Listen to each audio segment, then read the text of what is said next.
All right, thank you. Well, hello everyone, and welcome to today's NYSSEA webinar. We've got a great session ahead on reading and reviewing client operating agreements, the tax professional's role in advising LLCs and their owners. So today we're very lucky to have Jeremy Wells with us. Jeremy wears many hats. He's a PhD, an EA, and a CPA, and he's the COO and head of tax at Steadfast Bookkeeping. He's deeply involved in our profession, serving as editor of the EA Journal, education chair for the Florida Society of Enrolled Agents, and treasurer of the Florida chapter of NATP. Jeremy also shares his expertise widely. He's taught at both national and state conferences, hosts the Tax in Action podcasts, and writes about taxes and running a tax firm at J. Wells Tax. He's also very active on social media, so if you're not already following him, I encourage you to do so. So we're thrilled to have him with us today for our NYSSEA webinar series. Please join me in giving a warm welcome to Jeremy Wells. Jeremy, the floor is yours. Thank you very much, Phyllis, and thank you, NYSSEA. It's really an honor and a pleasure to be presenting to you all today. I had the honor and privilege of attending your annual conference back in October last year, so I love what your chapter is doing, and really, really happy to be here today. This is a topic that is especially pertinent to my practice, my firm. We primarily work with small business owners, and that's a pretty amorphous term, but really everything from your garden variety individual sole proprietor all the way up to partnerships, usually ranging up to about half a dozen or so partners, usually with high seven to low eight figures in assets, and really lots in between. Just a few on that higher end, but lots in between. And one of the things that is not directly within our purview, but is especially important once you start working with small business owners, that you find out pretty quickly how important it is the operating agreement. And so this is something that within our own firm over the last few years, we've been trying to clarify exactly what we're looking for, from whom we require an operating agreement, how we deal with clients that either don't know what we mean when we're asking that, or are a bit reluctant to go through the process of, and especially the financial cost of having to get one for us. How do we work with those clients? How do we prepare the returns if we don't have that? So this is something that we've been clarifying a lot in our practice, in our firm, and it's something that I love talking to other practitioners and firm owners about. So I just want to start off with a fairly blanket definition here. What do we mean when we're talking about an operating agreement? It's a written document, and in lots of ways, it's a legal document, like a contract, that is one of the key founding documents and governance documents of a limited liability company or an LLC. It serves several functions within the LLC. The first is that it is a contract among the members or the owners of that LLC, but also any other primary stakeholders within that LLC. Most of the LLCs we're working with, it's one, maybe a handful of members, and that's really it as far as the ownership and governance structure. But some LLCs can get more complicated than that. There's the additional role of manager that I'll talk about later on. And then it's also important to recognize that because now we're talking about a separate entity for legal purposes, this is actually a contract among the members, but it's also a contract between the members and the LLC itself. And this gets into a little bit of thinking about partnership taxation, which I'll talk about later on in the talk. Now, this is not a course on partnership taxation, although when we start talking about LLCs, because of that default status of a multi-member LLC as a partnership, we have to bring that in. We have to bring a lot of partnership tax law into the conversation. So, we're looking at the operating agreement as an agreement among the members and the managers and the LLC. So it can be, in ways, a fairly complicated document depending on the size and the structure of the LLC. The goal here is to differentiate the way the members want the LLC to operate from what state law would by default mandate for that LLC. Now, again, a lot of this is legal, and so I'll talk about what our role, and by our role, I mean as non-attorney tax professionals. There are some who are able to do both out there. I know some who are both attorneys and either EAs or CPAs, or I know a few who are all three. Um, I whenever I bring up more school to my wife, she immediately shuts that conversation down because pretty much the one credential missing from the end of my name is law school. And my wife has already told me many times that's never going to happen. So I've resigned myself to accepting that fact. Uh, Another function that the operating agreement can fulfill here is tax compliance and planning. And this is really where we come into the conversation and make sure that the document itself is written in a way that is beneficial for the entity as well as the members. And I'll talk about later on, there are lots of ways that these operating agreements that are currently being written, because they tend to be written by attorneys and small business attorneys who may not be practicing tax professionals. They're great attorneys, they're great business advisors. They're not necessarily tax professionals. So a lot of times what we get is either outdated or even conflicting tax provisions in the operating agreement. And those are important to look out for.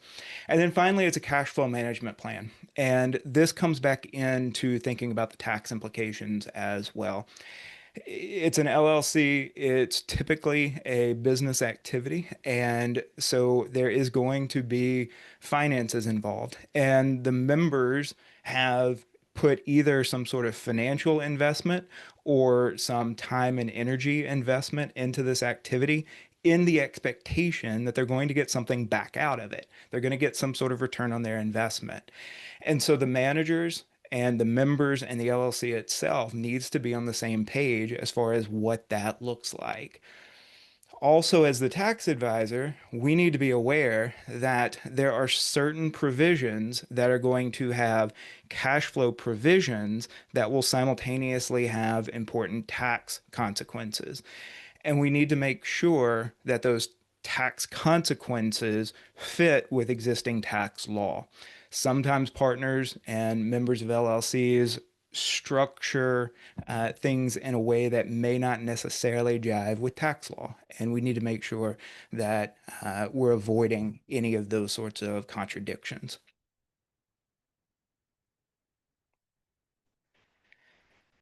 Some of those tax relevant, and we've got a polling question here for those of you who are looking for CE, make sure you get those done.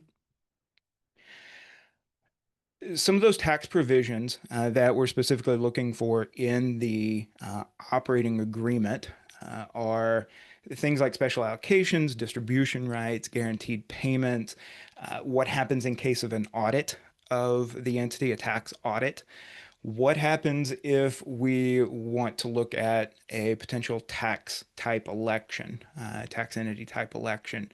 What happens when the business folds and there's a liquidation? What happens if one of the members wants to get out?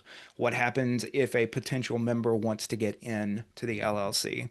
And then how are we going to differentiate among the different partners, especially for tax purposes? Thinking about general versus limited partners, for example.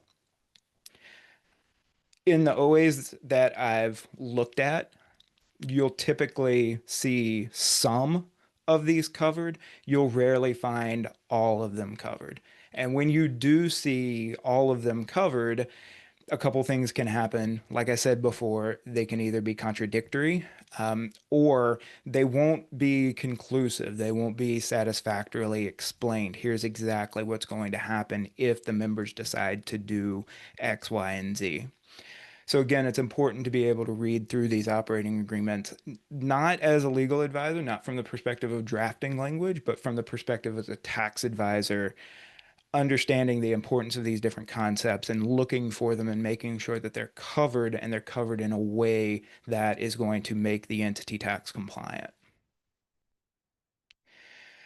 So the gist of this talk, right, is that we as the tax advisor, we play a critical role in helping draft and review these operating agreements. So even though we're not responsible for the actual text of the operating agreement, we do play an important role in making sure that the operating agreement is what the members and the LLC want it to be.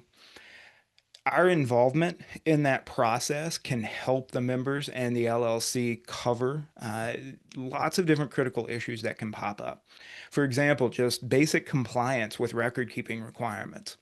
What does it mean to keep capital accounts? What does it mean to keep basis? What does it mean to have unreimbursed partnership expenses? And how do these things need to be addressed in the operating agreement? Inconsistencies between tax law and operating agreement provisions. These can especially happen with regard to allocations and distributions. And then tax type elections can really cause issues here as well. So we need to be able to anticipate what kind of elections these members might be thinking about for their entity. And of course, just beyond the day-to-day functioning of the LLC, we need to be able to look at projecting for the members' tax purposes. What's their liability going to be from their financial, their tax liability going to be due to their participation in this activity? What's going to be the tax hit? And how do we make sure that the members are covered in terms of those potential tax liabilities? If this is a normal business activity and the members are going to have expected profit coming out of this, then they're also going to want to make sure that they have cash to be able to pay the ensuing tax bill. Right? So how are we making sure that the OA is covering these contingencies? And then again, what happens in case of an audit? If this entity is going to file a partnership tax return at 1065, we know that those audit procedures are different, substantially different from just having a normal 1040 audit, for example. And are the members aware of those differences and what their potential role in those cases might be? And so here's the thesis, right? Is that even though this is a legal document, even though it should be drafted by an attorney, the tax advisor really should consider herself co-equal to the legal advisor in terms of drafting and revising potentially in the future this operating agreement. Now, granted, we may have to insist on that a bit when it comes to working with small business owners and their attorneys. Um, but the more that I and people that I've spoken to, other tax advisors that work with LLCs, the more we insist on being part of the discussion around the operating agreement, the better the results end up being and the more stable those entities and those partnerships wind up being. A lot of times, the drafts that we see are templates They include either outdated or irrelevant or just flat out omitted language. And again, this is where we really step in and say, there are some things here that I have an issue with, and it's in your interest as the members and as the LLC to recognize that if the OA doesn't cover these things, I may not know what to do in case of preparing a return. And I can't put myself in that position. I can't put myself in a position where I'm unsure how to prepare a return because I didn't speak up and make sure this was covered in the operating agreement. So we need to work in tandem with the legal advisor and with the rest of the membership to ensure a compliant and equitable agreement for the LLC and its members. So for today, a couple of things here. One, going to go over what are some of the common tax related provisions that should be in LLC operating agreements, and how do we think about those tax provisions, especially in terms of allocations, distributions, capital accounts. How do we think about member contributions and capital accounts? How do we make sure that the record keeping for those is compliant with IRS rules and regulations as far as capital account maintenance rules? What are some of the problematic, ambiguous, or omitted language that can lead to tax compliance risks and sometimes even liability for us as preparers? And then how do we go about the process of actually reviewing an operating agreement and then recommending revisions or clarifications in the language in collaboration with the members and the legal advisor that's actually drafting the OA? Those are our goals for today. Before we get into it, though, a few points and caveats I want to make sure are clear. First of all, I use the term operating agreement interchangeably for the purposes of this talk with partnership agreement, especially with respect to references to Subchapter K. If you look through Subchapter K, which is the part of the Internal Revenue Code that covers partnerships, if you read through Subchapter K, if you read through the regulations, you will see references to partnership agreements. In the case of an LLC, a multi-member LLC, the taxation rules are going to come out of Subchapter K, but because it's an LLC, not a partnership, you're going to have an operating agreement. For all intents and purposes, those effectively are the same thing when it comes to advising an LLC and its members. So whenever you hear operating agreement in this talk, that also means partnership agreement for purposes of thinking about partnership taxation. An operating agreement is a separate document from the Articles of Organization. The Articles of Organization is what legally establishes the LLC.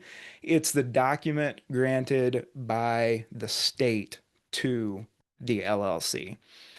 It will usually have some important information, contact information, the registered agent, possibly who the members are, maybe who the managers are, but every state is going to be different in terms of what information is included in the Articles of Organization and what information is publicly available.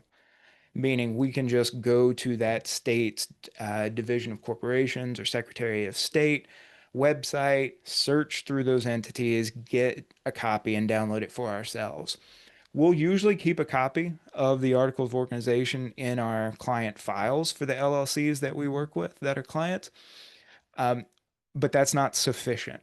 That's not going to tell us the things we need to know, especially for a multi-member LLC. It's not going to fill in all the blanks. It's not going to answer hardly any of the questions that we're about to talk about. So it's really important to understand that these are two completely separate documents.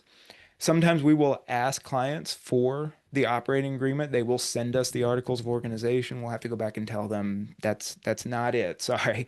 This is a separate document. If you don't have it, that's fine. We're happy to talk about what it is, but you're going to have to work with an attorney or a legal service to draft that. And so thank you for sending us the articles of organization, but that's not actually what we're looking for. And then finally, of course, I'm not an attorney. I am an EA, I am a CPA. I am not an attorney, so nothing presented in this talk is legal advice. Don't take it that way.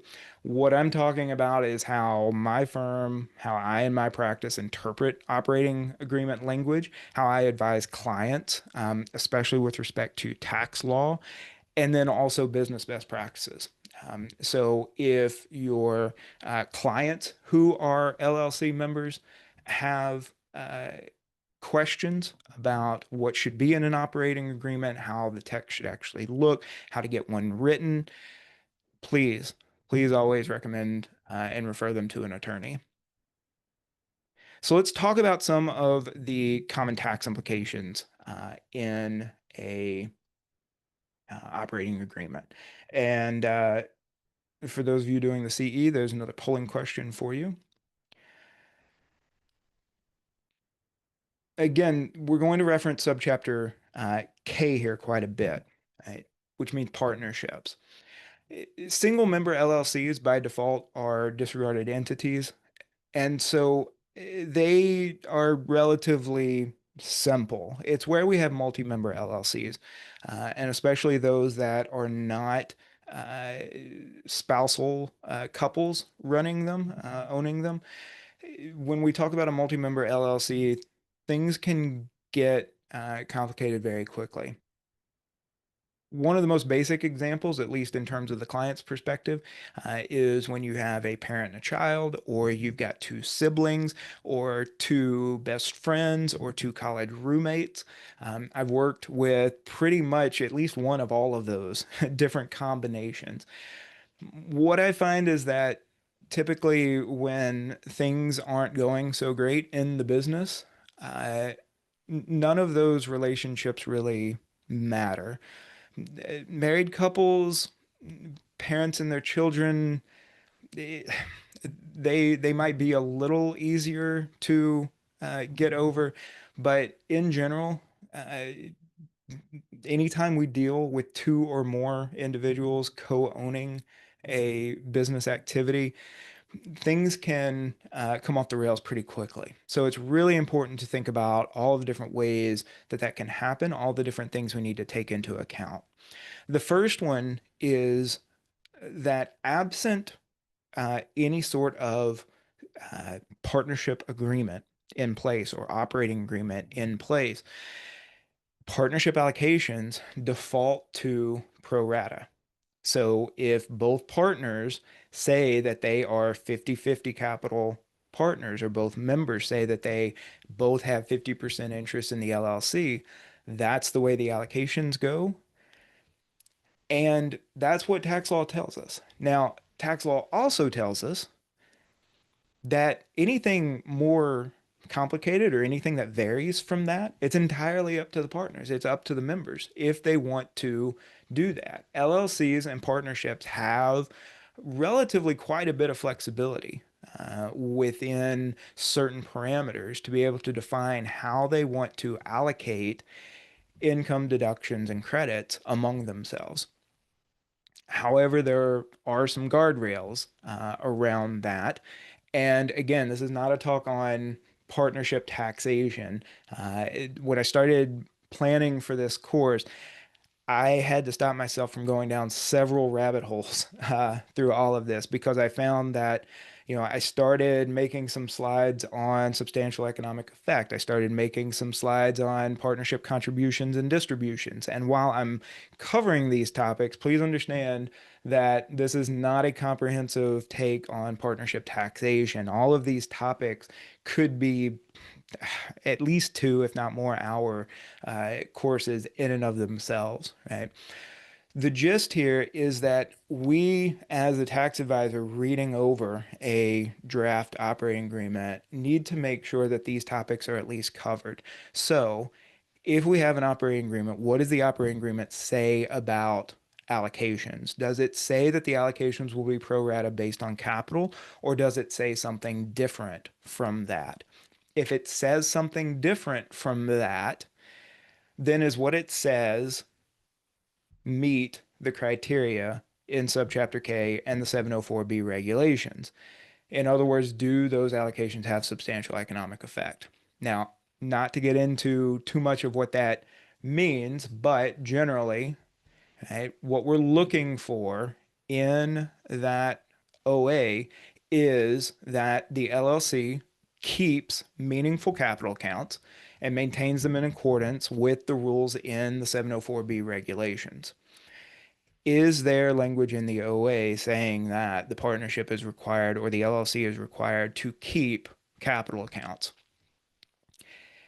It's not so much that we need to be told that, it's that we need to make sure the members understand that and that they've been advised by the legal advisor that drafted the OA and that that's been taken into account and included.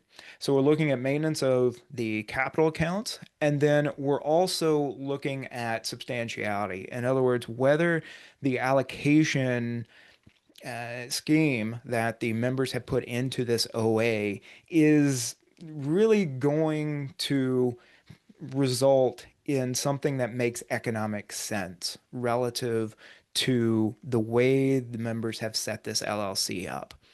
In other words, have they made contributions and have they put in efforts that actually align with the allocations that they're going to get back out of this operation? Again, there's a lot of latitude here, there's a lot of flexibility. And we don't necessarily need to be partnership taxation experts, but again, we do need to be able to read the operating agreement and make sure that these concepts are covered to our satisfaction. So we're looking for meeting the three tests of substantial economic effect. We're looking for maintenance of capital accounts. We're looking for what happens in a liquidation. Are we liquidating the LLC or the partnership in accordance with those capital accounts? Do we have a deficit restoration obligation? What does that look like? So if one of the members draws their capital account into the negative, what are the rest of the members going to do about that? What is the LLC going to do about that? Again, these are concepts that would be covered in a course on substantial economic effect or partnership taxation or the 704B regulations, but it's important that we understand, at least on a basic level, what these concepts mean and why they need to be in the operating agreement. Of course, the capital account starts with contributions. So we want to see in the operating agreement who contributed what. I've worked with LLCs and partnerships before where they have gotten a few years into the partnership. They either decide to shut it down or one of them wants to leave. And for whatever reason, we need to go back and figure out, right, what are these partners' bases, right? What are their capital accounts? If they want to shut the business down, how much money does each one of them get? And so we want to go back to the operating agreement and we want to be able to see, well, where did you start from? Who contributed what to get this thing up and running and off the ground?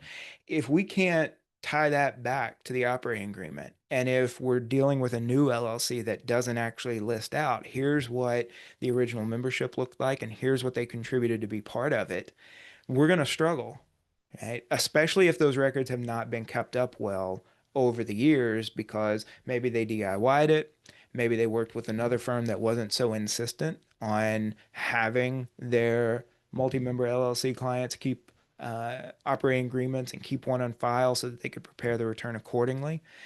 And so now we're going to struggle to be able to go back and piece all of that together. So one of the requirements here is that we know exactly who contributed what. Now, in terms of just a cash contribution, that might be relatively straightforward to go back, especially if the members each contributed equally. Two members both put in $100,000 to get the business started. That might be straightforward. But what happens if we're talking about contributions of depreciable property? What happens if we're talking about two buddies get together and one of them owns a rental property and contributes that into the partnership because they decide to co-own and manage this for some reason, or they think they're going to start a real estate portfolio together and co-own and co-manage that. And the way they get started is they both contribute a couple of rental properties that they each own. What are we going to do in terms of one of those partners leaving or in terms of a liquidation of all of this if we're not clear on what those initial contributions looked like in terms of their adjusted basis and fair market values when they were contributed?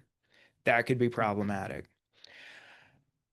There's also provisions for being able to reevaluate those over time, right? So again, what if the members want to adjust the books to reflect fair market values, to reflect current values, things like that? So there are reasons why being able to document and go back and look at what those original contributions were in order to be able to know where we're at. And this could be 2, 3, 4, could be 10, 12, 15 years later.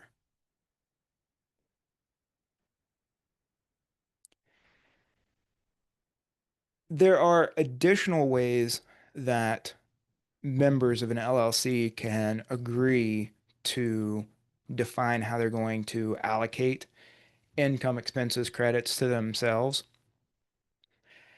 And again, back to the original point that I made earlier, members get into LLCs a lot of times because they expect to get something back out of it, especially if they are what we might call silent partners or limited partners or just investors. They get into it because they expect some sort of return on their investment in terms of actual cash flow. They're not interested in capital accounts. They're not interested in what's the value of my partnership interest. They're not interested in what's the adjusted basis of my partnership interest. They want to know, how am I going to get my money back? So a lot of times partnerships, especially those that are in the real estate or the private equity sectors, are going to define the returns on investment, not in terms of we'll calculate capital accounts and then we'll look at distributions from there. They flip that around and they say we're going to guarantee to our investors a certain amount of return after a certain period of time. And then we'll figure out the tax consequences of that later. And it sounds backward to us and it sounds a bit dicey, and it can be. And that's why it's especially important to make sure that the operating agreement clearly explains how this is going to work. And so one way of doing this that's fairly common, especially in the real estate world and in the private equity world, is target allocations. In this case, savvy investors are going to flip the normal way of thinking about partnership taxation around and say we're going to write things up in such a way to make sure that we get distributed to ourselves how much we expect to get back out of our investment. When we're reading the operating agreement, though, we may not necessarily see the term target allocations. That's pretty much what we call it, and that's pretty much the way those that are advising and working with LLCs and partnerships refer to it. What you will probably actually see in the operating agreement is a reference to preferred returns. When you see that term, then understand that this is the kind of setup that they have set up for themselves.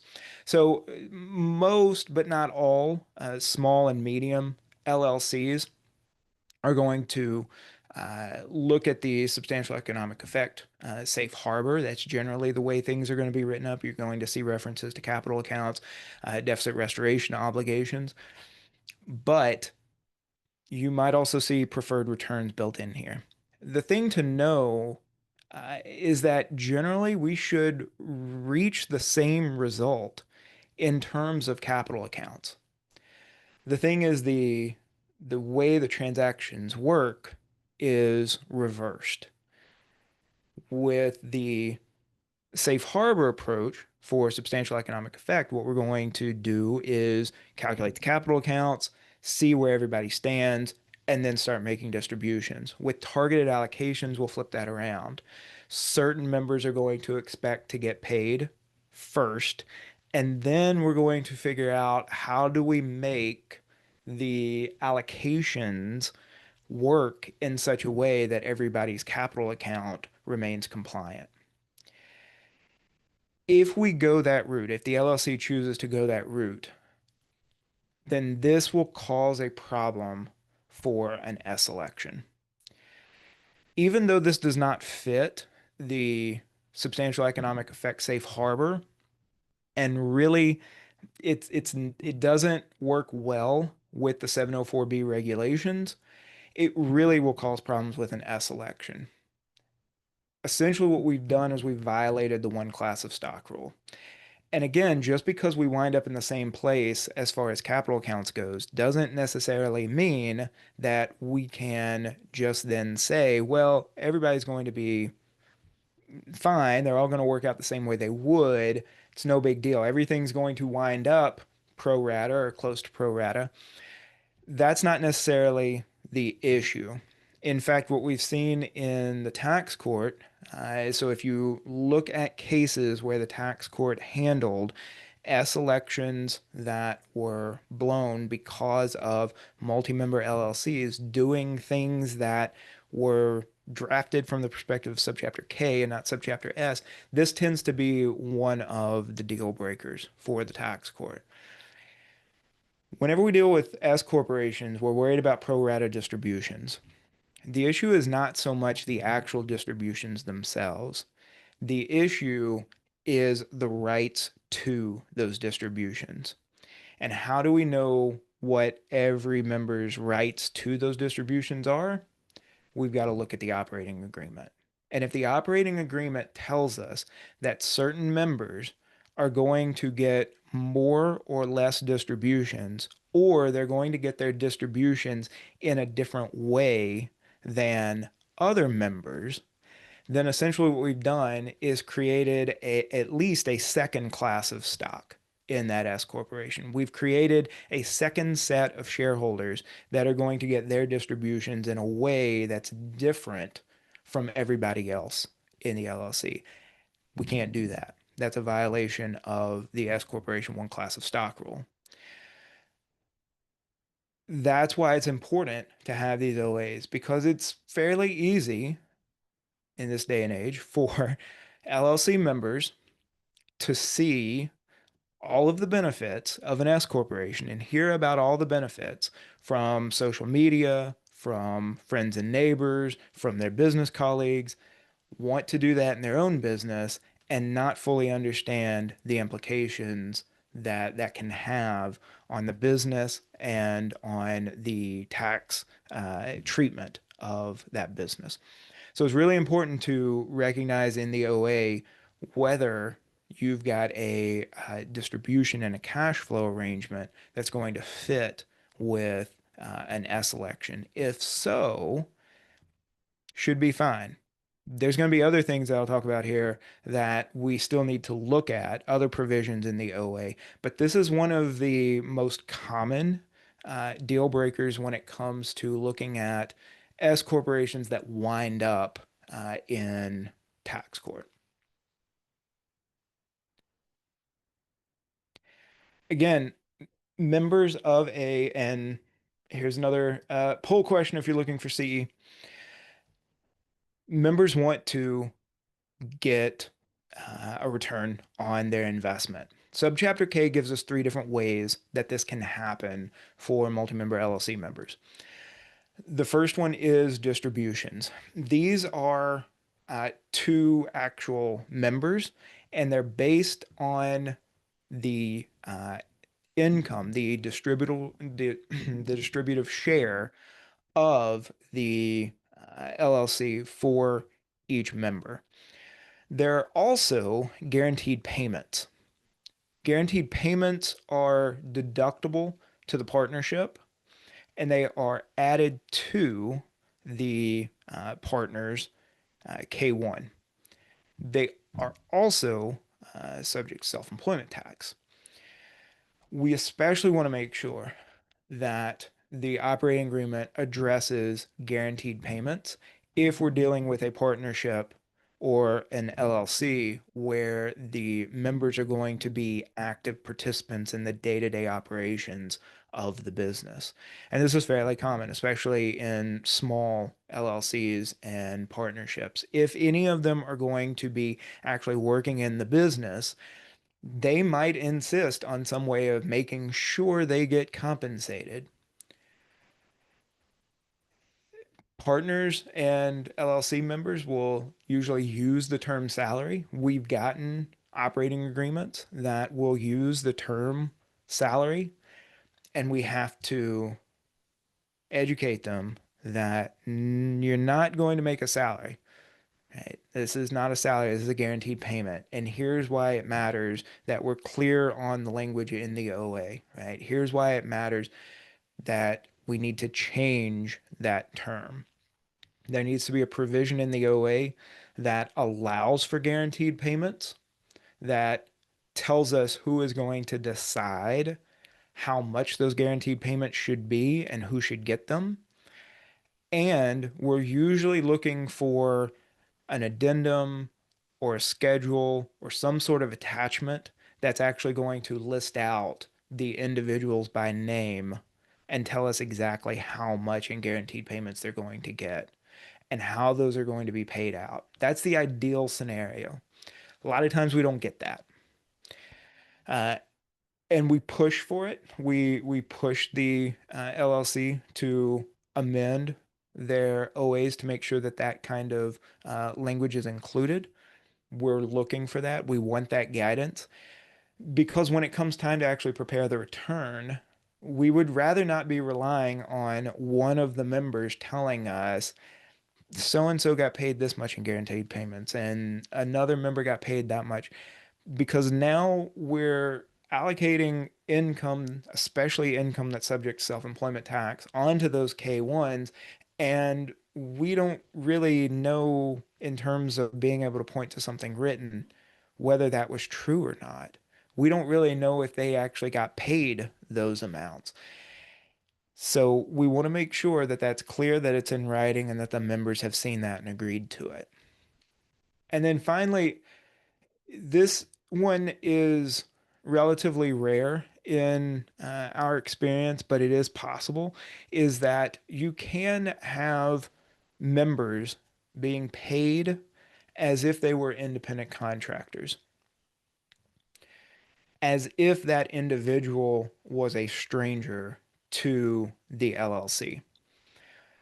It's important to keep in mind that that's going to be a tough uh, bar to meet, to say that this member or this partner truly is independent.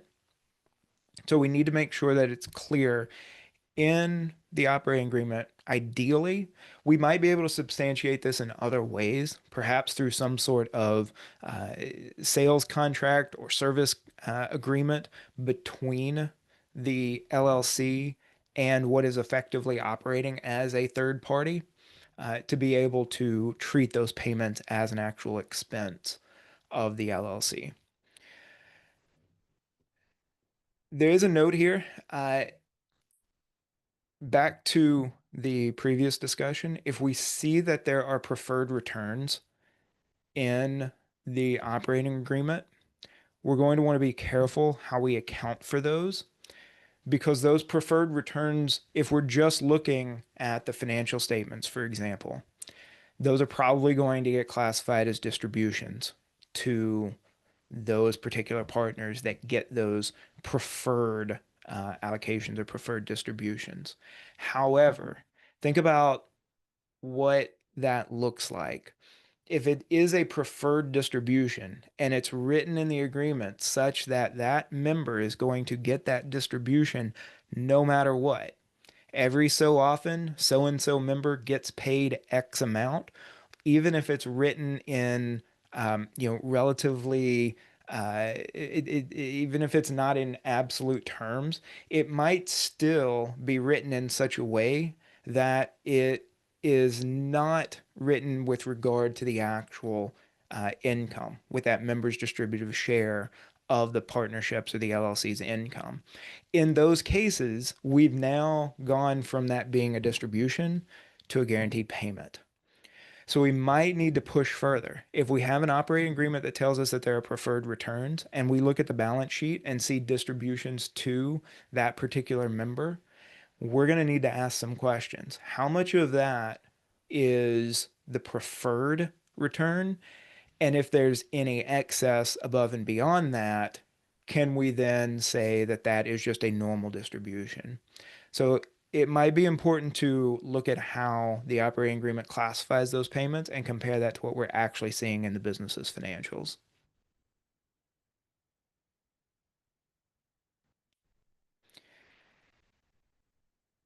I've seen cases, and this seems like an issue where it could get more complicated than a typical small business would really want to get involved in, but it's actually relatively easy to get into this.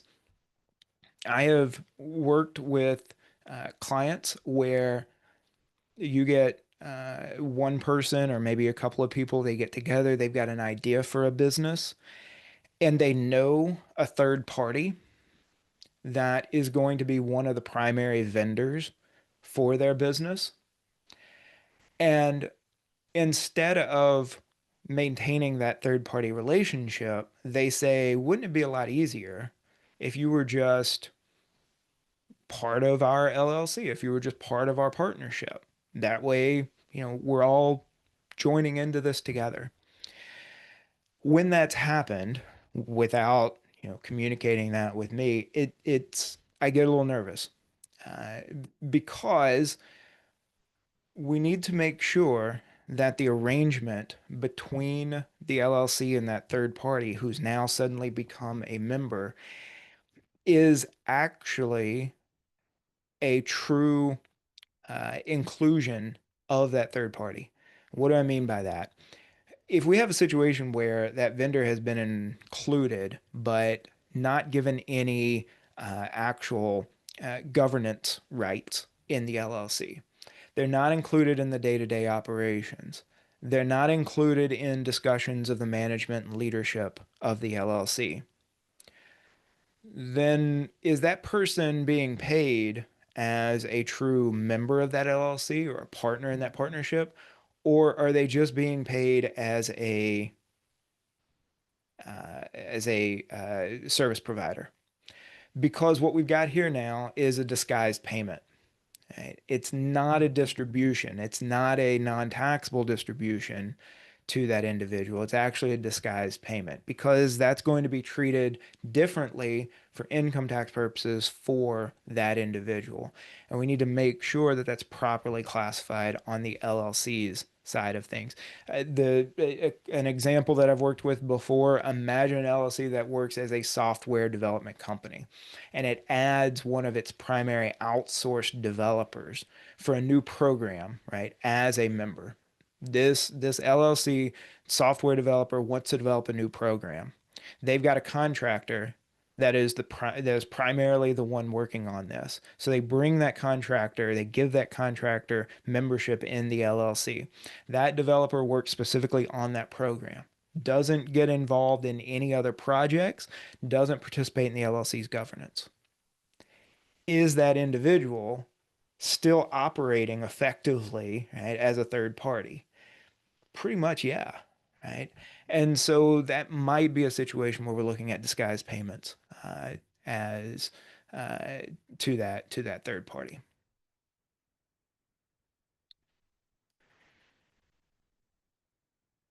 Another way that distributions can be structured in an operating agreement that we need to be careful with is what are called waterfall distributions. Again, this is one of those concepts where you might not see this actual wording used in the operating agreement. Sometimes you will. Sometimes the operating agreement will just say there might be a section header or a subsection header called waterfall distributions or waterfall distribution schedule, for example. Sometimes it's a little bit more vague than that. And we need to look at If there is some sort of more complicated structure to how the distributions are going to be paid out, then we might be in a situation where this is the case. Whenever, especially, we have an LLC that is going to have a lot of potential capital gains activity, real estate and private equity are two good examples here.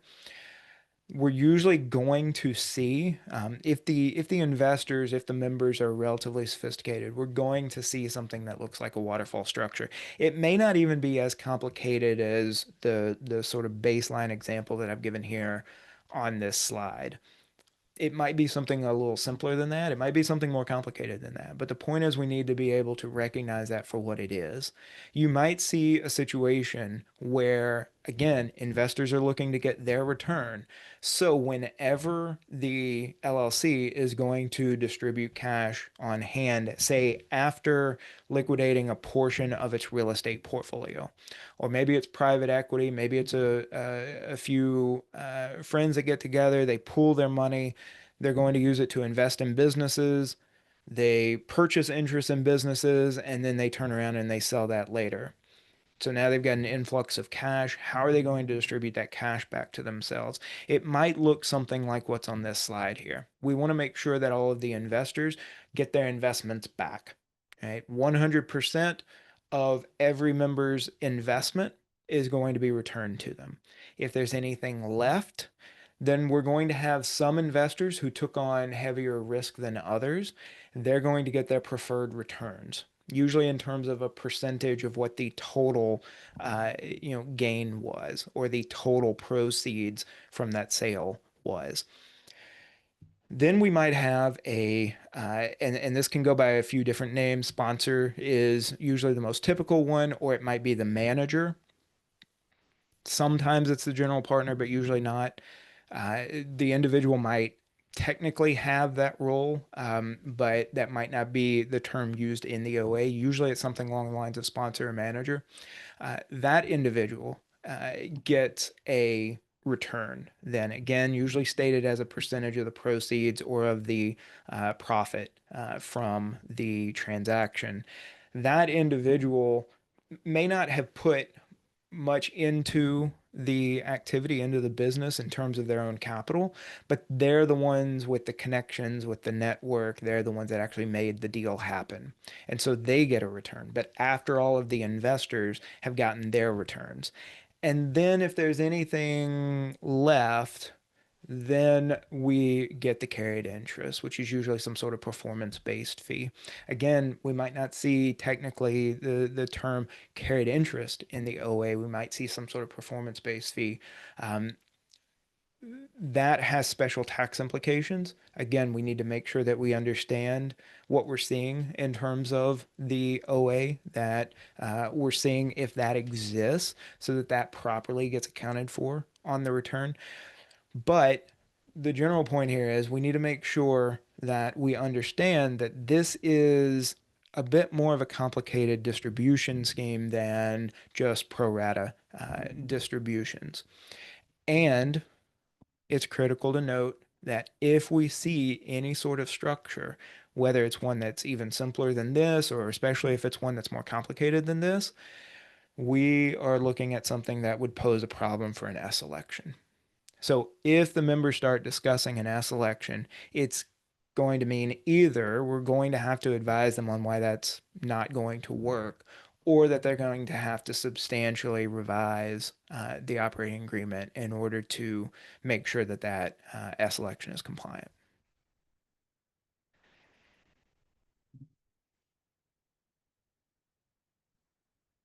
Another polling question is up now.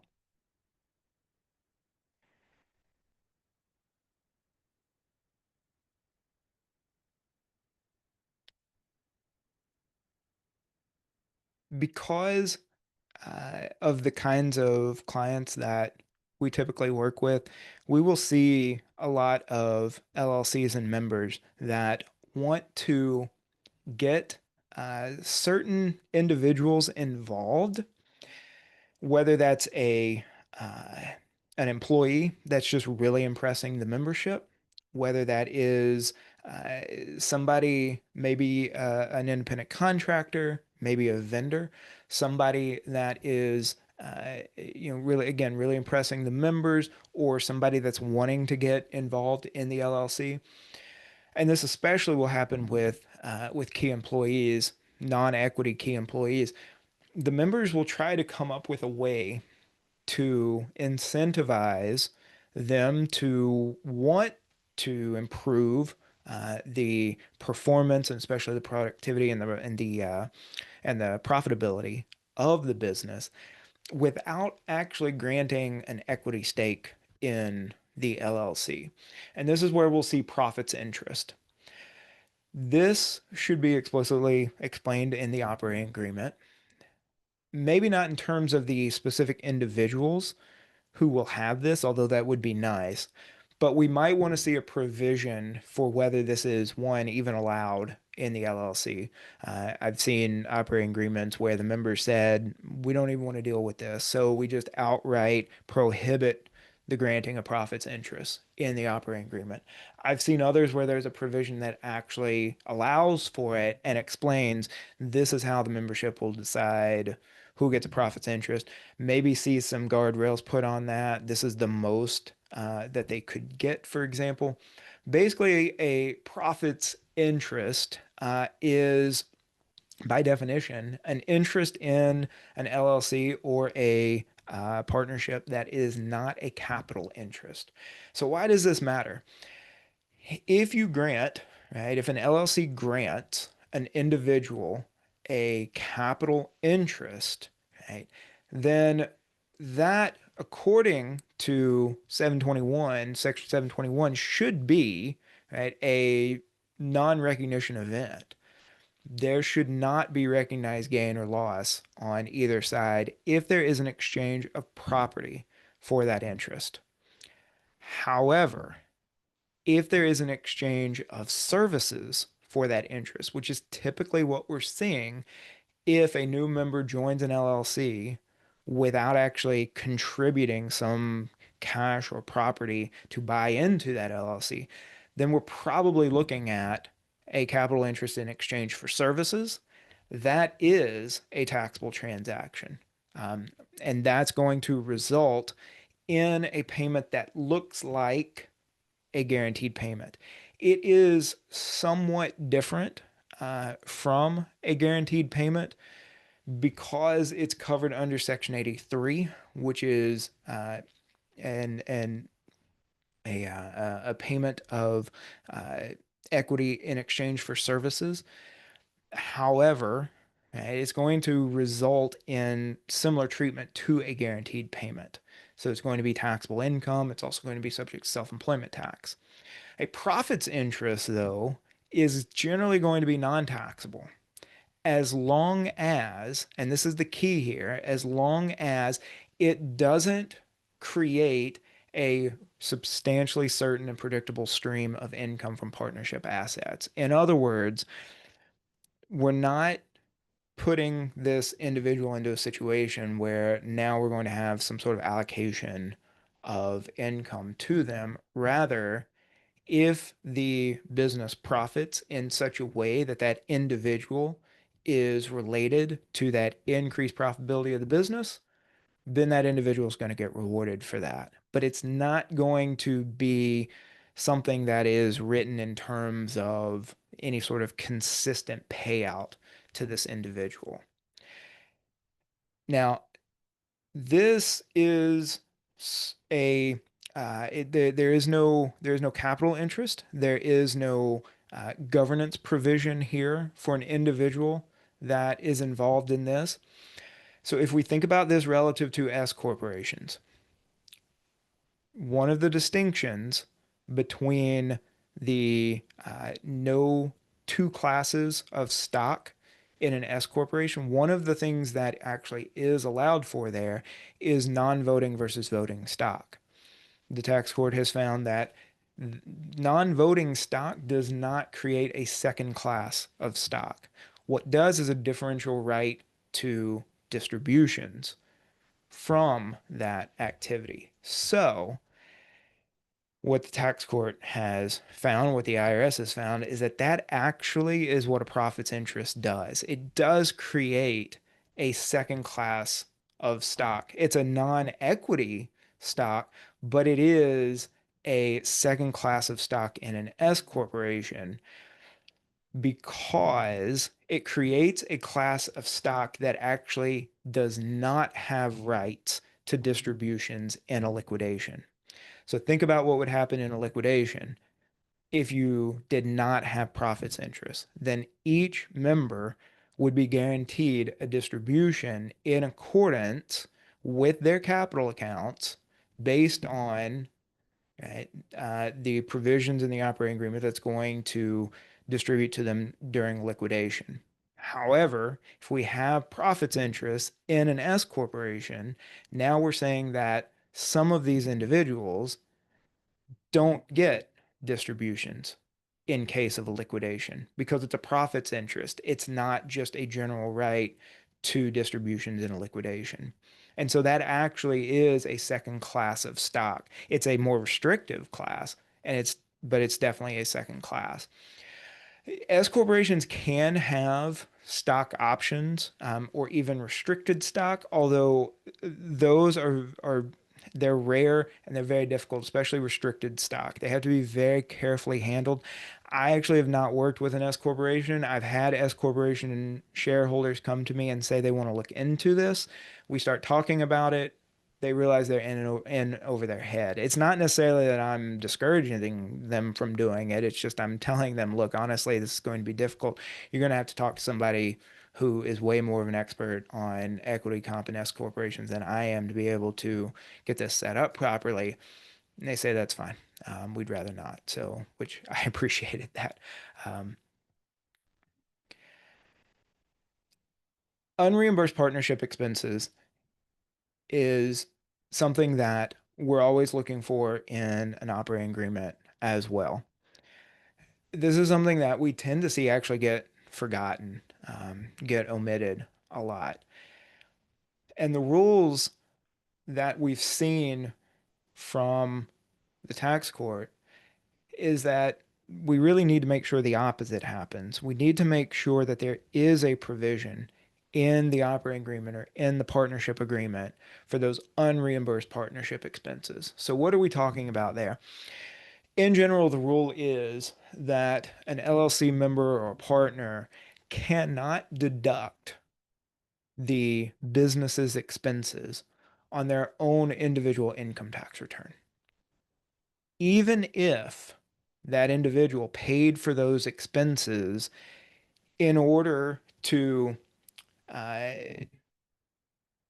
carry out the business's activities, right? So if I'm a partner in a partnership and I need to make a run to the post office to mail something off before the deadline, right, which I had to do back on Monday, then I'm going to go to the post office. I'm going to pay for the postage with my personal credit or debit card or cash or however. I'm going to keep that receipt. That is a business expense, but I paid for that personally. I'm not allowed to deduct that as if it were a business expense on my own personal return because it's not my expense, it's the business's expense. And I should have paid for that with my business debit or credit card or business cash, right? However, if the operating agreement specifically prohibits me from getting reimbursed for that, then I actually can deduct that on my own personal return. And that's kind of opposite of the logic that we would hope to see, right? We would hope to see that the partnership would say, yeah, we'll reimburse you for that. And it probably should, right? That language should be there in the operating agreement.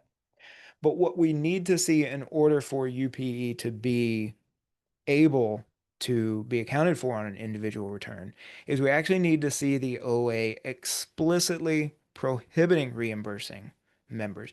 Because what we want the business to do is to reimburse members for paying business expenses out of pocket. And if that is the case where the LLC allows for the reimbursement of its members, then the members have to actually request that reimbursement. They can't just forget or say, it's fine, I'll take care of it, and then later try to claim that on the return. At least this is what the courts are telling us, right? So it's important to understand the rules for UPE. We want to see reimbursements allowed in the OA generally, right? That's the right thing to do. It's the right thing for a business to say formally, we will reimburse members within reason, right? There might be guardrails around it. We will reimburse members if they have to pay for business expenses out of pocket, that's fine. However, right, we need to make sure that the OA actually allows for that. And if it does, the member has to go that route. If the OA is silent, then there's no recourse for the member. For an S corporation, this notion of UPE, or just taking the deduction on Schedule E, page 2, that only applies to partnerships. For an S corporation, we have to have an accountable plan.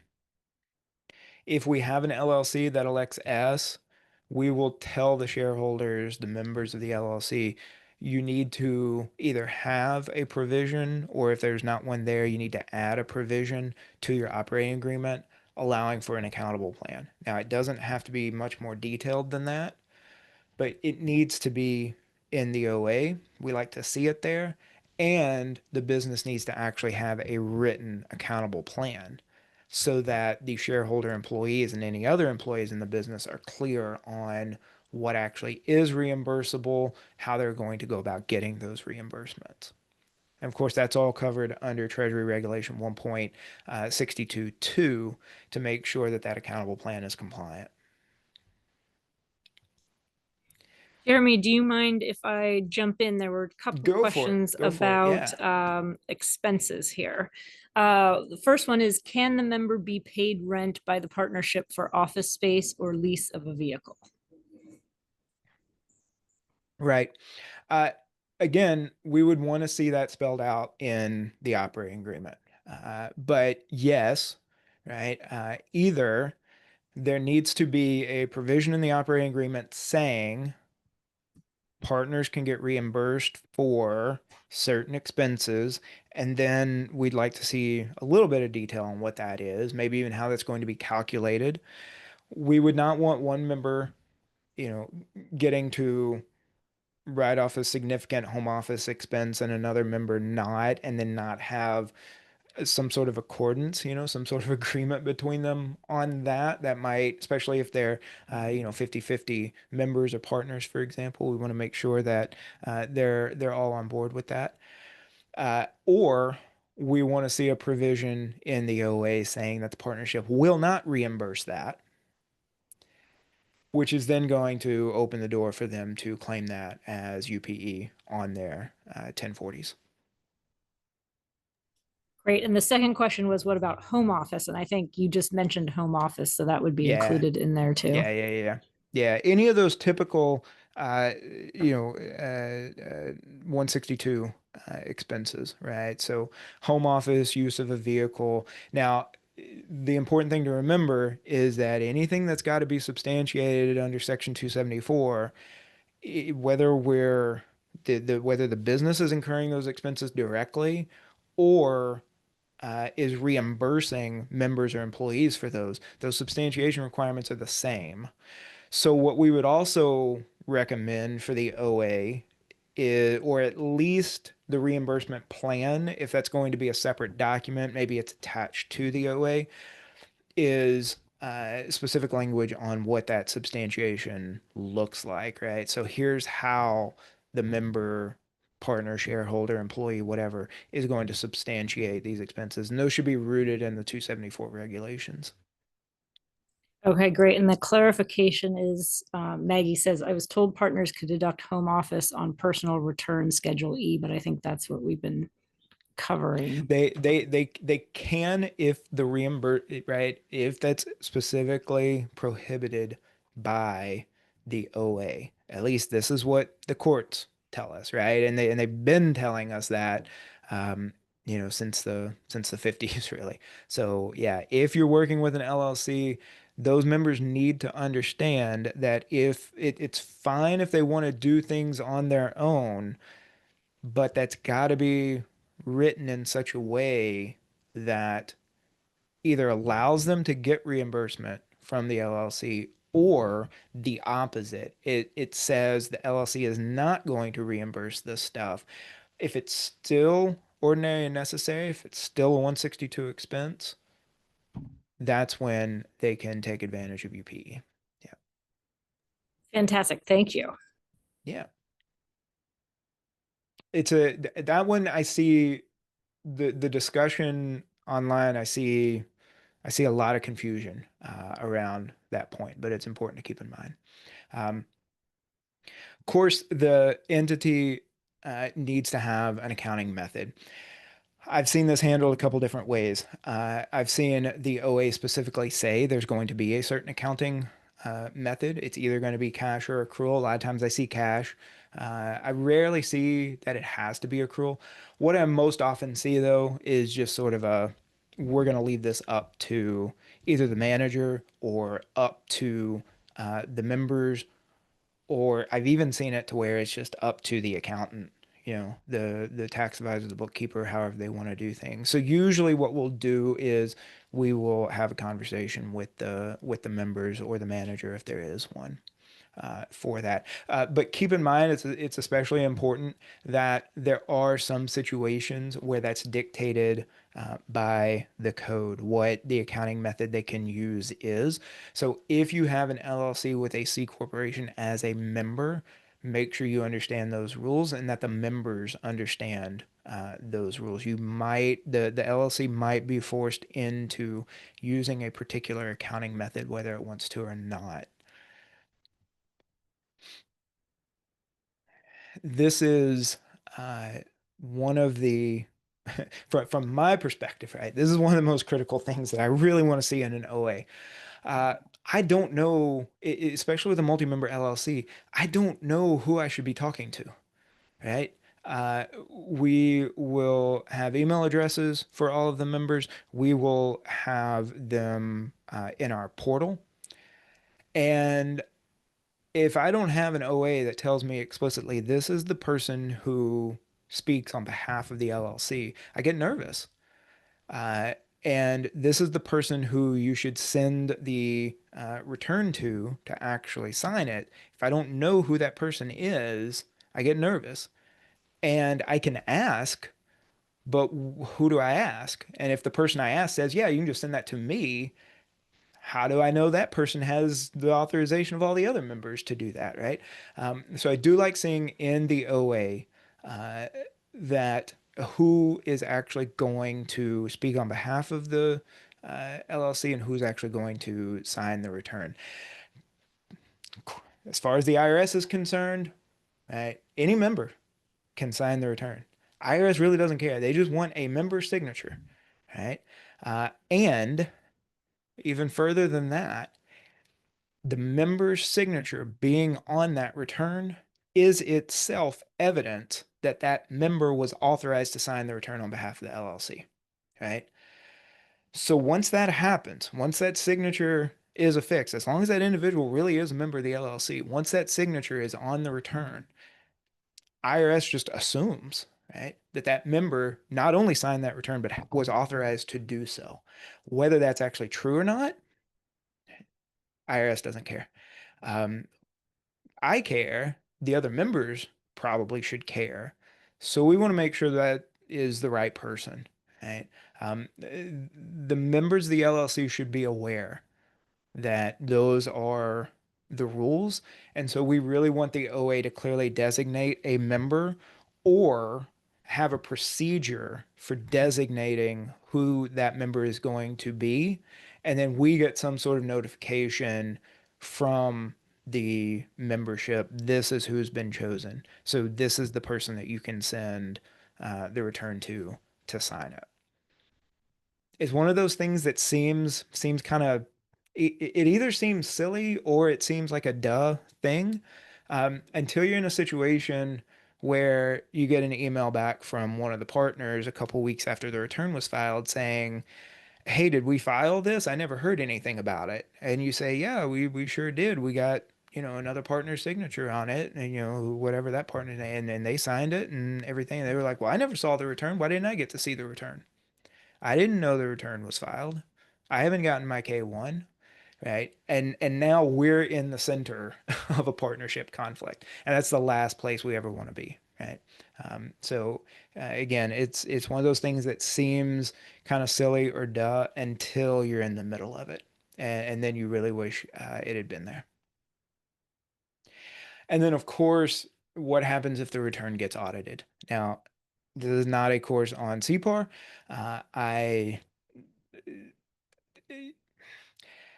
don't pretend to fully understand all the nuances of CPAR.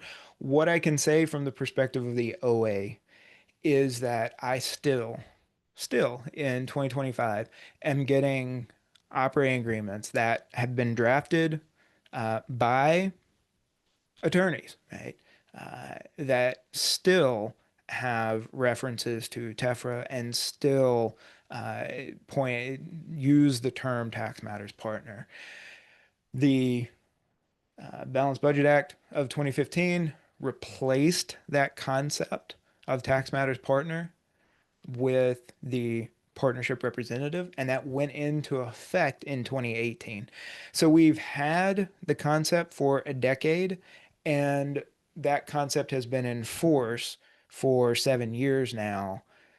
We should not still be getting operating agreements that have tax matters partner in them. Also, I see a lot of confusion about what we actually mean by these concepts. So I will see practitioners asking questions about working with partnerships, and others will chime in and say, well, you need to talk to the tax matters partner about how to report something on a return, or about who signs the return. Things that don't have anything to do with an audit of the partnership return. That's the only time this concept kicks in. So it's important to understand what the partnership representative is, what that individual does. It's especially important that the members understand what that concept is and what that concept does. Because one of the big changes from TEFRA to BBA, and with that, one of the big changes from tax matters partner to partnership representative, is that a partnership representative has the authority, if that individual is named, and if it's not named, the IRS will name that individual for the partnership or the LLC. Once that individual is named, that's the only person that can deal with the IRS. That's the only person the IRS will talk to. And anything that that person says or decides is binding on the rest of the partnership. This is not something to be taken lightly, right, by the LLC and by its members. For those of you doing the polling, there's another question up now. So I've seen OAs recently that will have tax matters partner. That's a red flag to me. That shows that this is a template that hasn't been updated in now going on 7 years. And it shows that this, what can happen if there's an issue with a return from this entity, what can happen in these cases, right? It also tells me when I'm preparing the return how to fill out, right, this information. So beyond just naming the partnership representative, are we even electing out of CPAR, right? If the OA is silent on this, I've got to go to the members. I don't know what the members want to do. In general, 9 times out of 10, there's no reason not to elect out. We advise them of that, but we remind them that it's their decision and they need to let us know. I can't make that decision for them. And I've had returns held up. I've had returns that we couldn't file by 9/15 because we never got an answer back on that question. And I'm sorry, we'll do what we can to get you out of the failure to file penalty, but I'm not filing a return where I either named a partnership representative or I made an election out of CPAR without at least some sort of guidance from the members. So we really want to make sure that that is in the OA, either specifically that the partnership is going to elect out if it's eligible, um, or how the members are going to make that decision and communicate that decision to us. And if they're not going to elect out, how either who the partnership representative is or how they're going to name that individual and communicate that to us, right? So we want to see all of that spelled out.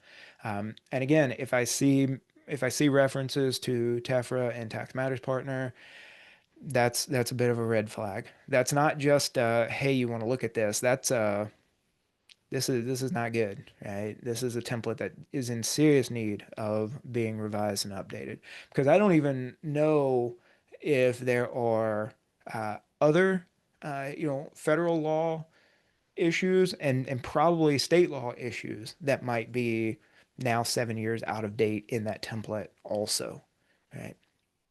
So that's definitely something we want to make sure they understand. And then also on the education side, we want to make sure that the members and the partners understand that they will not have any recourse against the IRS once the partnership representative reaches an agreement with them. Just a quick review. There are provisions in the OA that can cause problems for S elections, right? And so if we've got an entity, an LLC that we think is looking at an S election, we're going to review the operating agreement for these terms, and we're going to recommend revisions to the OA. We might leave this language, but we're going to have additional provisions that are going to say something to the tune of, in the event of an S election, here's what's going to be different. There is relief available if we've got an LLC that elects S and then is now in a situation of an inadvertent termination because of the contradictions between subchapter K and subchapter S. There's relief available. We'd really rather not find ourselves needing to avail ourselves of that because that can get complicated. And if we can't automatically qualify for that relief, we're looking at getting a PLR, which is going to be expensive, and we don't want to have to do that. I want to quickly run through some of the non-tax things, but still important things to keep in mind from a tax advisor and also from a business or accounting advisor's perspective, and just things that are basic to understand about an operating agreement. There's a long quote here from a seminal court case that relates to this, and a lot of operating agreements and a lot of LLC acts at the state level will see a reference to the freedom of contract or the liberty of contract, and you might see that language used in the OA. Basically, what this means, and again, I'm not a legal expert, but the way this is, the way I've seen this explained is that the members are free to contract with themselves. Remember, one of the basic functions of an operating agreement is a contract among the members and with the LLC, is that they can contract with themselves within the bounds of existing law, pretty much however they see fit, right? And that's the perspective they're going to come from. We're going to run this business the way we want to. And so it will be our job to make sure that that OA both represents what they're trying to get out of it, but then also conforms with what we know, especially in terms of tax law, is going to work or not. Very few states actually require operating agreements, though. I always try to fall back on, well, I'm not requiring this. Somebody else is, right? Your state is, or federal tax law is, or the IRS is. Really, the truth is that only a handful of states actually require an LLC, and of those, Delaware, unfortunately, says that an OA is any agreement, written, oral, or even implied. I don't even want to begin to think about what an implied operating agreement would look like, how I would help members interpret that. only California and New York require a written agreement in their state LLC acts. So, really, some of the most important advice that we can give to our LLC clients is to have a written operating agreement. A lot of times, us telling them you need to have an operating agreement, that's the first time they've ever heard of that. And so, it's really important for us to push for that. In terms of the makeup of the LLC, in terms of its membership, we need to make sure that it's clear what admission and exit from that LLC will look like. And we need to make sure that there are provisions for other tax related provisions. Again, not a course on all of these different concepts, but we need to look at the OA and be prepared in the event of a new member coming into this LLC or one of the existing members leaving. How are we going to handle things like built-in gain allocations for some depreciable property that's been contributed to it? If the new member is going to make, for example, a CPAR, electing out a CPAR or an S election, if it's going to make the LLC ineligible for those things, the other members need to be aware of that, especially if they have been electing out of CPAR or if they're planning on an S election. We need to recommend that they have some of these provisions for what happens when new members come in or leave the LLC. Again, we're not specifically telling them what these procedures and provisions should be. We're relying on the members with their legal counsel coming up with those should be, but we want to help them by making sure that they've covered things like voting. What does voting look like, especially in a multi-member LLC? I've seen very simple things. Each member gets a vote equal to their capital interest in the LLC or their member interest. I've seen more complicated things. Certain issues will require certain supermajorities. Certain members will have weighted votes that are disproportionate to their capital interest. Again, back to that freedom of contract. They can agree to whatever they want within, reason, within the bounds of the law. They're going to work with their legal advisor, but we just want to make sure that those things are there, that they're present in the agreement. Jurisdiction is a big one. If something goes wrong in this LLC, right? If a customer sues them, if the members sue each other, where's that going to happen? Again, it's not something that we need to get involved in the decision making, but it would be nice to know, especially if we're going to be the accountant and the tax preparer, because someday we might find ourselves being a witness, or involved in litigation somehow. And I'd like to know where I'm going to have to travel to if I'm, going to have to be deposed or if I'm going to have to testify in case of a situation like this. Again, we're not, planning for these things to happen. We're just making sure that we're prepared in case they do happen. What does an amendment to the OA look like? How is it going to get amended if that's necessary? Most state LLC acts require the members to have an annual meeting. What does that look like? When is it going to be? Where does it take place? And then what happens if the members just can't get along? This is especially important for 50/50 LLCs, right?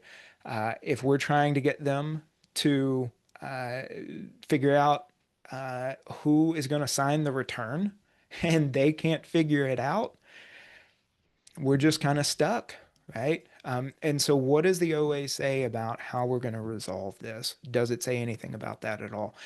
These might not be things that we're involved in the actual decision making of what they look like, but these are things that we can look for and recommend. And especially if we don't see them in drafts, we can point them out to the members. Very quickly, for purposes of thinking about how an LLC is actually going to be run, it's important to recognize the difference between a member and a manager. The members are the individuals that actually have an ownership interest in the LLC. And if you are doing CE, you've got another polling question up. But there is also the possibility of having a manager. And most of the time, the LLCs that we deal with are relatively simple and the members manage the LLC. It's possible for an LLC to have a separate manager though. And so what would that actually look like? Not going to go through all of this, but you can see this in the handout. Typically, unless the operating agreement indicates otherwise, the default is member managed. The members will manage the LLC itself. But this matters because if the members choose to manage it, then we need to know things like who has the authority to sign the service agreement or engagement letter with our firm, who signs the tax return, who delivers the K1s to the other members, right? Who reviews the monthly financial reports and annual financial reports for doing accounting for them. Again, we need to know, right? Who's our actual contact? Who's the person we're actually going to be dealing with in the LLC? If it's a multi-member LLC and it's member managed, that doesn't mean much to us because we're not going to put things up for a vote among the 3 or 5 or 10 members every time we need an answer on how to correctly categorize a transaction or how to get a tax return prepared and signed. So we need to know a specific individual. Now, if it is a manager, usually that's helpful. We can deal with that individual one-on-one. But again, that's relatively rare in the LLCs that we work with.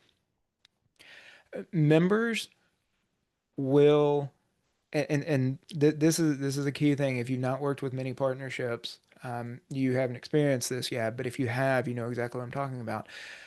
Members, or at least the primary one that we communicate with most of the time, will insist on defaulting to us to either do things or to pick who gets to do those things, right? It's not our job to decide who signs the return. It's not our job to decide who delivers the K1. It's not our job to decide who signs the engagement letter. They need to tell us who that is. This matters less for us, but it's important to keep in mind, again, if there is a manager, that manager is the one who has the fiduciary duties of the LLC. That individual is the one who should be acting in the LLC's best interests. That may or may not be true of all the members. Partnerships and multi-member LLCs can be rife with conflicts of interest, right? The last place we ever want to be as the tax advisor is right in the middle of all of that. And so what we need is clarity in the operating agreement of where decisions are going to come from, who's going to communicate that to us, and who we communicate with when there's an issue, right? It may not always be the member that we're used to talking to. It may not always be the member that first approached us about becoming a client. We need to be very careful if we rely too much on that particular relationship because we may not be aware of the internal dynamics going on with that individual and the other members. And if we're not careful, we can find ourselves in a bad situation. To wrap up, small and medium businesses tend to be LLCs. We see relatively few actual state law partnerships anymore. And, 6 months, I was starting to think about, are we going to see a shift back toward C corporations because we didn't know what was going to happen to Section 199 Cap A and the qualified business income deduction. Is that going away? We know that the corporate rate at 21% is permanent. So if Section 199A goes away, then maybe we start looking at C corporations again. All of that entity planning discussion aside, the most common form of registered small business is the LLC. It's important if we're working with small business owners in our firms to understand the mechanics of LLCs, both in terms of their taxation and in terms of their legal frameworks. Not that we need to be providing legal advice. We should not be doing that unless we're licensed to, but we need to at least understand the mechanics so that we can properly advise our clients on those matters. And then when we're talking with individuals who are thinking about, with clients who are thinking about starting an LLC or joining an LLC, there are some questions that we can run through with them. Does the activity really need an entity? Right now, again, this is a legal question. We're usually going to defer to a legal advisor and attorney to really truly answer that question. But I think it's important to understand that there are situations in which clients will think they need an entity for tax purposes, and we know that sometimes, a lot of times, they actually don't. So it's always worth asking that question first, just getting an idea of where the client is in their mind in terms of registering an entity if they haven't already done it. A lot of times they come to us and they've already done it, and at that point, there's not much we can do. But if they're bringing it up in conversation, it's a good question to ask. Uh, if they're thinking about joining an LLC or creating an LLC with others, do you really want to be a partner? Right? Do you really want to go through the tax, administrative, record keeping, requirements of doing all of that? What are your own firm's administrative and record keeping requirements for your clients? Do they have to have bookkeeping, right? Real bookkeeping, not just, they drop off the proverbial shoebox of receipts. But if you're going to have a multi-member LLC and you're going to have more, multiple partners, and we're going to have to prepare an actual return for this entity, maybe we insist on actual bookkeeping, or we have some more stringent record keeping requirements for you, right? What does that look like? And are you sure this is a good business decision? Are you actually getting anything out of forming this entity with these other individuals?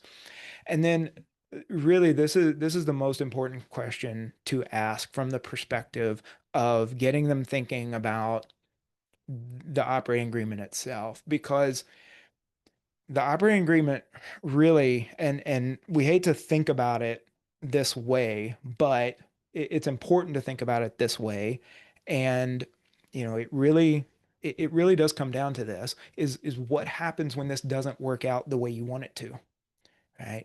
Statistically speaking, most businesses fail, right? And especially partnerships. Partnerships are incredibly difficult because not only are you just trying to run a business, but you're also trying to manage and maintain the relationships with your partners or with the other members. And that's a lot more work and stress added onto it also.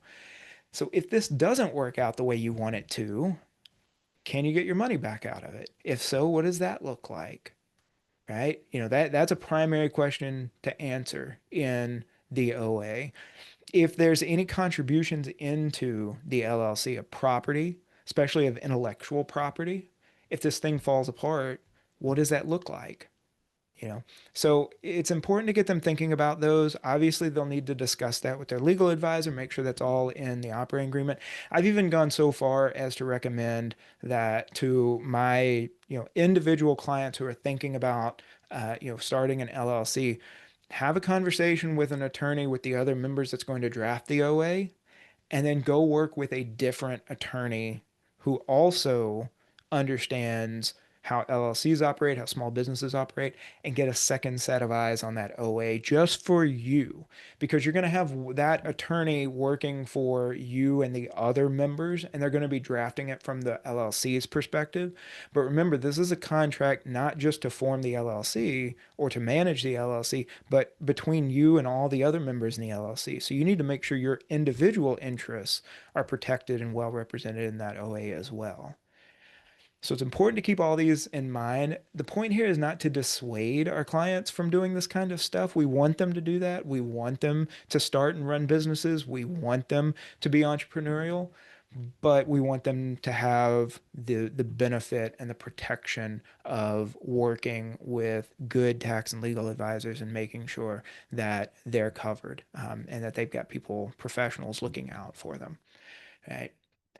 The most critical threat to an LLC and really to any business, right, is not political, economic, or market based.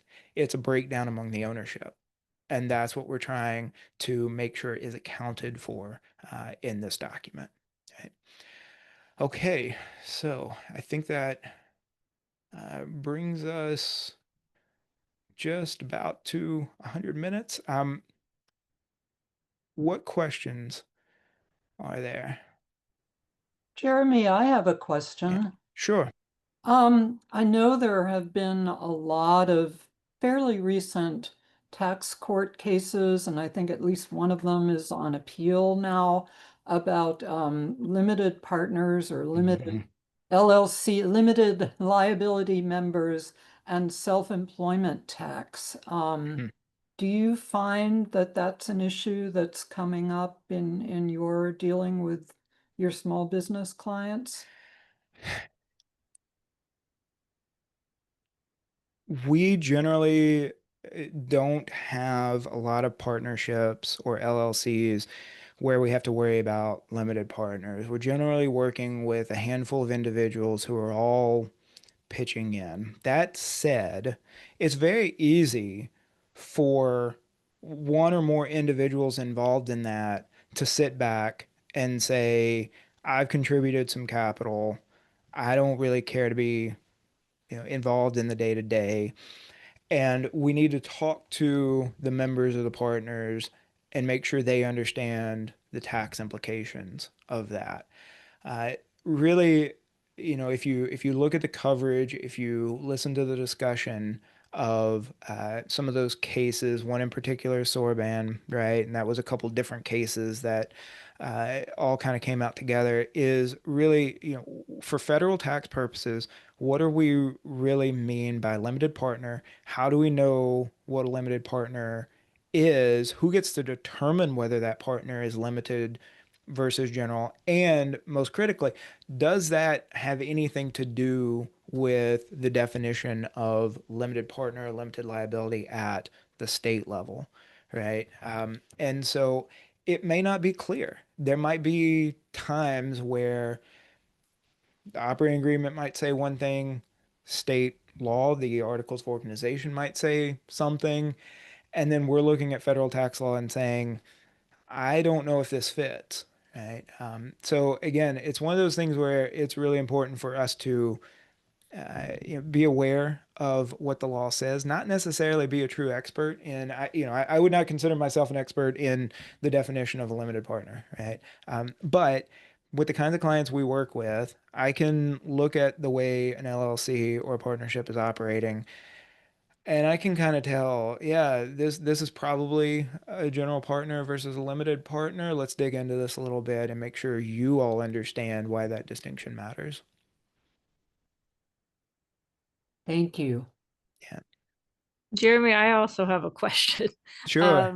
Going back to the profits interest, is Mhm. that the same as the profits percentage ownership? Right.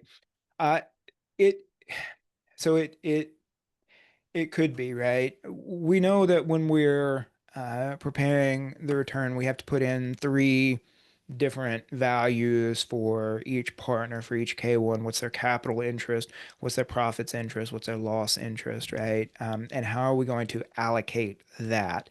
And then on top of that, right, we might have some special allocations there. Again, all of this needs to be spelled out in the operating agreement. It's really important. I get very nervous when I don't have a clear explanation from an operating agreement telling me this is exactly how I'm supposed to allocate profits and losses to each individual member. And if there are any special allocations, here's what they are. You'll typically see things like in a partnership that is heavy in depreciable assets like real estate, the member that contributes a certain piece of depreciable property, they might have more of the depreciation or all of the depreciation expense specially allocated to that individual. From an economic perspective, right, it fits, and it might meet the safe harbor, but we need to be aware of how that's going to affect the return, the K1s, the allocated income, and again, make sure all the members or partners are on board with that. If we're specifically talking about a profits interest, um, in that case, that is a very different concept from the profits allocation, because that profits allocation is going to be based on income, right? The profits interest usually is going to look different. It's not going to be a particular percentage of if the business has positive ordinary income. You know, if there's a positive number in box one, then you're getting X percentage of that. Usually, profits interest is going to look a little bit different from that. It's going to be uh, productivity. It's basically going to be an incentive for that individual. This is why I said, you know, you usually see this granted to a key employee or something like that. So if you've got, you know, say a salesperson, and you don't necessarily want to make that salesperson a partner or a member in the LLC, but you do want to incentivize them. And so you say if the company's revenue goals are met, or if your division's revenue goals are met, or even if your personal revenue goals are met, then we'll guarantee you, right, a certain amount of profits in the business. Well, think about what that would look like, you know, just trying to key that into a return. It's not really a percentage of the profits, right? Of the bottom line. It's more nuanced than that. So it's a profits interest. It's an amount that is going to be allocated to that individual, but I'm not going to expect the software to just calculate that for me. I'm going to have to go in and override some things to get that. So it is a little bit different from that concept of just your distributive share of the partnership's profits. Again, all of this needs to be clearly spelled out in the OA, or I'm getting very nervous just relying on whatever member I'm talking to explaining this to me. Thank you. Can I ask a quick, I know this is kind of Absolutely. going down one of those rabbit holes that you're Yeah, like, yeah, this yeah. is not for partnership, but then, so could you list the profits interest member with 0% allocation in profits, Yeah, capital and yeah. losses? Yeah, absolutely. Absolutely. Okay. That's probably how I would do it. And it's gonna feel awkward in the software, but yeah, absolutely. So I would probably, you know, thinking about the way I prep it, you know, you've got the different partners. You're gonna put those three different amounts, those three different percentages in for it. I'm gonna have zeros across the board. The K1's gonna look weird because you've got all zeros for those percentages, but then there's going to be an amount, you know, allocated to that individual. And the whole purpose here is we want to, again, it goes back to cash flow, right?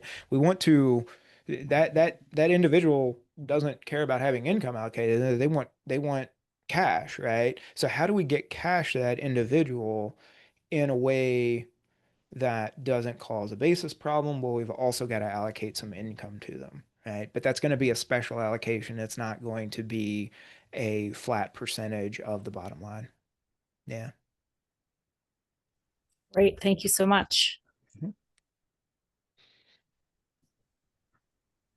I think it seems like everything else has been super clear because we don't Oh have boy. any more questions. So, I mean, I Wow. know I really enjoyed this presentation. So thank you so much. I Excellent appreciate job, that. Jeremy. Thank you. Yeah, really Thank great, y'all. Jeremy. Just y'all. terrific. Yeah, thank you. And Jeremy, I have to tell you, I've seen so many partners became non-partners because the operative rating agreement did not say what will happen when things go south. And so they come in all like, we're going to start this. And you have to ask all those tough questions that you talked about. Do you really need this partnership? Do you want to do this? What is the point? And truly get them to understand what they're getting into. Because I always Yep. say to them, Yep. it's like a marriage, Yep. easy to Yep. get into, but very expensive to get out of. Yeah. So yes. Yeah, exactly. And that's a great way of putting it. We will talk to our clients who come to us saying we're thinking about forming an LLC. What do we do next? And we put it in those terms that, and if we get some resistance to this idea of we really want you to go sit down with an attorney, we really want you to spend a little bit of money, nobody wants to pay those hourly rates, but you really need to invest a little bit up front because you definitely don't want to be paying them 10 times that to unwind all of this if it doesn't work out, right? And that's probably what it will cost. So see it as an investment. I do want to say I included in the handout, I included two operating agreements. These are real Yes. operating agreements. They've been redacted.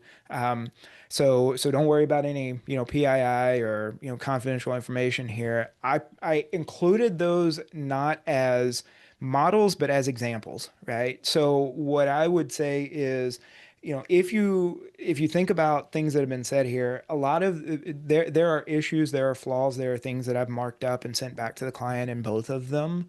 There are good things and bad things in both of them, right? And you'll see documents that will look like this. It's legalese.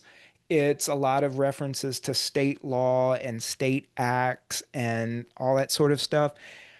You don't have to come at it from the perspective of, I don't have a law license, I'm not allowed to read this stuff. You need to come at it from a perspective of, this is a business agreement among clients of mine. I need to help them and make sure that this is in their best interest. And if there's anything missing here, if there's anything that's not clear to me, it's more than likely definitely not going to be clear or make sense to them, right? Mhm. So get some clarity on that, Yeah. especially before you start preparing returns for this. Yeah. Yeah. Wonderful. I love this. This is very informative. Thank you. And yes, I saw that agreement. I was like, this is really great. Thank you for including that. It's really, One really of them nice. has, something that's very rare in operating agreements, and one of them that I particularly wanted to share, because it has a specific provision for an S election. And this is one of the most common things that I see with operating Mhm. agreements is it's Yes. all 100% written from the perspective of subchapter K. You'll see references to the 700 sections of the code, and that's fine. We want that. And then I'm reading through, and I'm thinking, this is a single member LLC that we want to make an S election for. And I don't know what that looks like because there's nothing in here about an S election. Now, if it's single member, it's relatively straightforward to get that fixed, Right. but we still want to get it fixed, right? And we definitely don't want to cause a situation where we might have an inadvertent termination because the operating agreement says one thing and subchapter S tells us we have to do something different. So quickly then, how important is an operating agreement if it's just a single member? So this is for our firm. This is what we settled on. I'm not recommending this to anyone, but for our firm, we are a lot more lax with single member LLCs, right? It's whatever that individual says it's going to be. And back to the slide on the different state requirements, unless it's California or New York, and then we will recommend, because they need to fit within state law. But again, we're not legal advisors. We're just going to tell them we recommend you go talk to an attorney because we think you should have an operating agreement. But for single member LLCs, we're not going to insist on it. For two or more, unless it's a married couple, and I say that very slowly and cautiously because I honestly believe it's as important, if not more, for a married couple to have that operating agreement in place than it is for any other couple or group that's going to form an LLC because now you've got two different relationships going on there, right? You've got the personal relationship, the marriage, and now you've got the business relationship. And if one falls apart, a lot of times that have spillover effects, right? And so Very in true. the event of a divorce, what happens to the LLC? In the event of, it doesn't even have to go as far as divorce. What if these two spouses just stop talking to each other, right? If they have some sort of, separation and we need to get the return file, who do we go to? If we go to one spouse, that'll upset the other one. Now we're in the middle of a conflict of interest situation. And so we really need guidance for the LLC, right, on what to do next in those kinds of situations. But definitely anything more than one member, 2 or more members, we're definitely insisting on an OA to the point at which we will just flat out tell them, sorry, we can't prepare the return until you give us this. And if they give it to us, and I had one of these recently, they rushed to get it to us. It was clearly written by AI. It had a reference to subchapter X of the Internal Revenue Code. There is no subchapter X of the Internal Revenue Code. I I think don't you know posted what you're that one talking. on X. Yeah, exactly. And at that point, I got to go back to them, and I'm not enforcing anything. It's not my role to do that. I am just telling them I don't think this is giving us as the tax return preparers the guidance we need, and I don't think this is giving you as the members of the LLC the guidance of how to run and operate your business that you need. So we'll make those recommendations and turn it back over to them. Awesome. Awesome. Okay. Yeah, the subchapter X one was fun.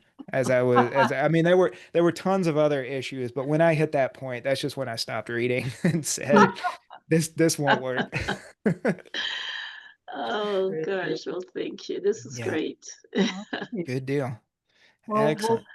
thank everyone for attending, and just remind you all to watch your email and our website for upcoming webinars. We've got AJ Reynolds, Chelsea Rustek, Frank Deegan, and Catherine Keene upcoming. And it's not even published yet, but hot off the press, our own Frank Deegan is going to give a special 2-hour webinar on the One Big Beautiful Bill in November. So we'll be publishing those details soon. And once again, don't forget to join us for our in-person conference at the beautiful Gideon Putnam in Saratoga Springs, New York. We're going to have a lot of fun and learn a lot of stuff. So Yes. Thanks again. Hope everybody got through September 15th with grace. And I wish you even more grace getting through October 15th and whatever goes beyond that. And we'll see you next month. That's Thank you, right. everyone. Thank you all. And thank you again, Jeremy. Amazing. That was lovely. Absolutely. Thank you. Really Yes. terrific. All right.